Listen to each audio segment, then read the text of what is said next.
Manuele Ferrari, vice sindaco di Fornia Voltri e rappresentante del comitato organizzatore, si torna a respirare un clima di festa e sport tra le montagne del Friuli Venezia Giulia, arrivano i campionati studenteschi.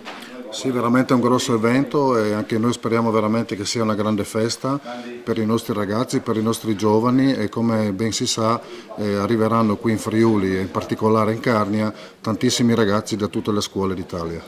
Saranno coinvolte quali località? Allora abbiamo voluto in questa occasione allargare anche tutta la manifestazione sia verso Sappada, quindi in Veneto, poi ci saranno delle gare al centro biathlon a Piane di Luzza, la grande cerimonia di apertura a Tolmezzo che l'abbiamo voluto riconoscere alla capitale della Carnia l'8 di marzo alle ore 17 per poi spostarci anche sempre con delle gare sullo Zoncolan. Poi avremo il ghiaccio a Pontebba e il salto a combinata nordica a Tarvisio e addirittura delle gare a Villacco in Austria.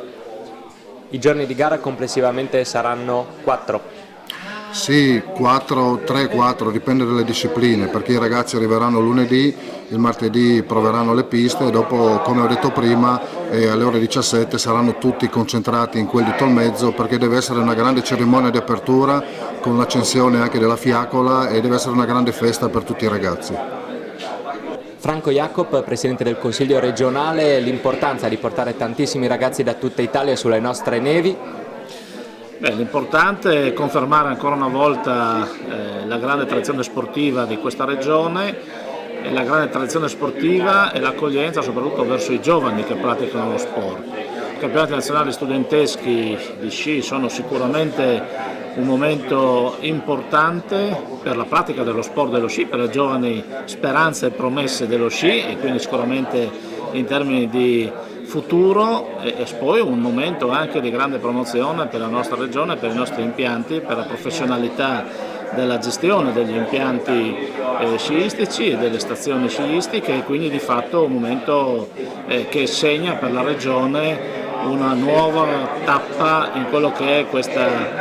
caratterizzazione di una regione amica dello sport e soprattutto amica dei giovani per lo sport. È un legame anche con il Veneto che si rinsalda attraverso la partecipazione di Sappada come località di gara e anche un anticipo di quello che potrà accadere. Sì, con Sappada è un tema piuttosto attuale, diciamo così. Sicuramente io credo anche nella collaborazione con le località sciistiche viciniori, soprattutto come Sappada, una località che tra l'altro interpreta caratteristiche simili alle nostre località. Sono località, se vogliamo, per lo sport di famiglia, per lo sport accogliente, per la pratica di uno degli sport sani all'aria aperta e anche però località che hanno attrezzature e caratteristiche delle piste proprie anche per la parte della competizione, per le parti competitive, quindi un'offerta ampia e un'offerta che può integrare i territori vicini, le regioni vicine e magari, perché no, segnare anche una ipotesi futura.